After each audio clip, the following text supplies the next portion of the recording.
Bom, reitero aqui que este vídeo foi produzido exclusivamente para os estudantes inscritos na disciplina ICSF 78, Tópicos de Histologia 3 Online, do Departamento de Biomorfologia do ICS UFBA, não havendo autorização para reprodução total ou parcial, disponibilização em domínio público e transmissão para terceiros. Docentes e monitores responsáveis pela elaboração do conteúdo aqui apresentado declaram não haver qualquer conflito de interesse. Então, olá, eu sou o Diego Falcão Araújo e sou monitor de Histologia 3 Online, como vocês já viram nas últimas aulas. E a aula de hoje que eu vou trazer para vocês vai ser uma breve aulinha sobre endometriose, correlacionando, clinicamente com o que vocês estão estudando agora de histologia, que é o sistema reprodutor feminino. Então, gente, para introduzir vocês no assunto, a gente tem que lembrar que o endométrio é a camada mais interna de revestimento do útero, é a mucosa interna do útero, que tem uma função de, após a fecundação e anidação do zigoto nessa camada, nutrir o embrião. Sem anidação durante esse ciclo menstrual, uma parte dessa camada endometrial vai descamar e vai em direção ao canal vaginal para ser eliminado do corpo, sendo essa a menstruação. E o remanescente do endométrio vai se proliferar para a próxima fase menstrual, sendo isso hormônio dependente, depende do estrogênio para que isso ocorra. Bom, e o que é isso é importante em questão da endometriose? A endometriose é a fixação e proliferação de tecido endometrial fora da cavidade uterina, sendo que essa relação com essa proliferação do remanescente endometrial acontece também fora da cavidade uterina, em que esse estrogênio vai induzir a proliferação dessas células em focos ectópicos, e isso vai resultar numa inflamação, que é justamente a endometriose. Como eu falei, é hormônio dependente, ou seja, esse estrogênio que vai estimular a regeneração dentro do útero vai estimular também esses focos fora do útero e está relacionado com a fisiopatologia específica.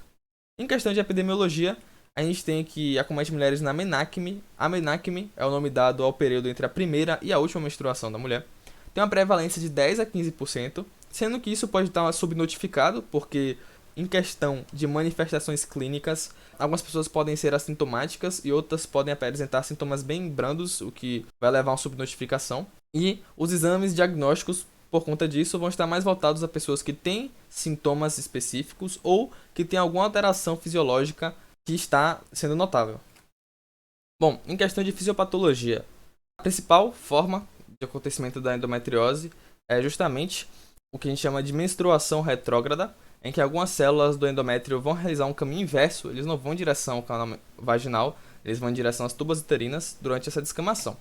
Bom, essas células podem avançar para os ovários e para a cavidade abdominal, justamente porque, anatomicamente, as tubas uterinas não estão presas aos ovários. Elas só vão em direção aos ovários durante a ovulação. Isso permite que essas células endometriais que estão fazendo o caminho inverso possam sair da cavidade uterina.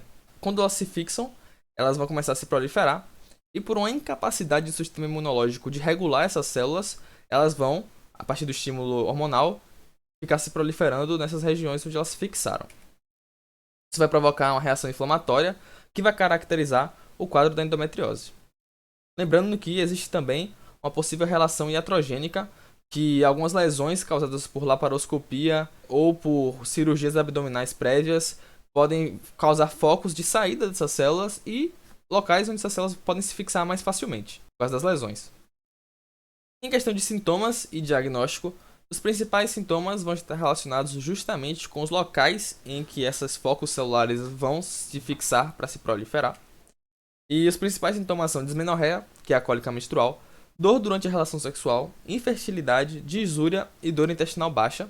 Lembrando que essa dor pode estar mal relacionada, então pacientes que têm múltiplos focos de lesão podem ter poucos sintomas ou podem ser até assintomáticas, e pacientes que têm menos focos de lesões podem ter sintomas mais agravados justamente pelo local de fixação das células endometriais. Bom, o diagnóstico é feito pela clínica do paciente e exames de imagem ou laparoscopia, sendo que essa laparoscopia vai ser responsável por visualizar esses focos de proliferação tecidual e colher a biópsia para poder fazer a análise histopatológica. E agora vamos partir para a análise histopatológica, de forma que eu trago duas lâminas aqui para vocês. Sendo essa primeira de menor aumento, a gente consegue visualizar o endométrio com seu tecido colunar simples, com células ciliadas e células secretoras, e sua lâmina própria, em que você vai ter uma grande quantidade de glândulas tubulares simples. Bom, aqui em cima a gente também pode ver a parte do miométrio, que é rico em músculo liso. E aqui, em maior aumento, a gente pode ver melhor a camada de células ciliadas, a camada de células secretoras e as glândulas tubulares simples. Já aqui, pensando na patologia especificamente, a gente primeiro aqui em maior aumento vai ter uma representação de como são as fibras musculares do músculo reto abdominal. E aqui na direita, a gente vai ter já uma lâmina patológica em que você pode ver a região, essas partes aqui que são células musculares, são fibras musculares estriadas. E aqui vai ter um foco de proliferação endometrial, que é justamente o caso da endometriose. Também uma hemorragia relacionada com a proliferação celular nesse local. E aqui em cima a gente pode ver alguns focos de tecido fibroso denso. Isso porque, se vocês perceberem nessa lâmina, tem uns cortes específicos aqui. Isso aqui não é artefato de técnica. Isso aqui é porque essa região que foi coletada para biópsia é de uma região onde a paciente tinha tido uma cirurgia prévia. Isso aqui é uma cicatriz cirúrgica de laparotomia, o que vai contribuir ainda mais para um processo de inflamação crônica, porque você tem uma região cicatricial com tecido fibroso, junto com a endometriose, que vai provocar hemorragias, e depois essas hemorragias, durante esse vai e volta do estímulo hormonal, em que vai ter proliferação e redução da proliferação, vai causar a produção de tecido fibroso também ao redor.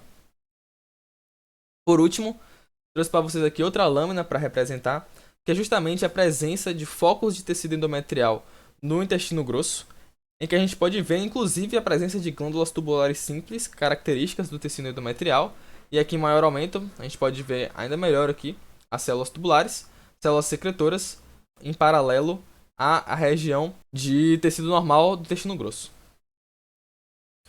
Já em questão de tratamento, vai depender de como está essa paciente. Então, pacientes assintomáticas, elas vão apenas receber acompanhamento e observação para ver se o quadro não vai ter nenhuma piora ou se vai acontecer nenhuma obstrução ou algo que esse foco de endométrio pode levar. Em pacientes com infertilidade, vai poder realizar o tratamento cirúrgico, porque, por exemplo, esse foco de crescimento de tecido endometrial pode ser na tuba uterina, o que vai levar a um bloqueio da tuba uterina e não vai ocorrer a fecundação por conta disso, que pode estar gerando infertilidade, ou até uma fertilização in vitro, no caso da paciente quiser engravidar e não estiver conseguindo por causa desse acometimento. Já pacientes com dor, elas vão utilizar de medicação para amenizar a dor, né, analgésicos simples ou não esteroides. A regulação hormonal, porque a partir da regulação hormonal você pode reduzir a proliferação desse crescimento celular fora do útero. E em casos mais graves, o tratamento cirúrgico, onde há uma quantidade de proliferação tecidual muito grande. Então, aqui é o fim da aula, gente. Quero agradecer a todos vocês que assistiram as minhas aulas durante esse período aí de monitoria. Espero que futuramente a gente possa se bater aí nos corredores da faculdade, quando tudo estiver melhor já, nessa pandemia. Um grande abraço, se cuidem, galera.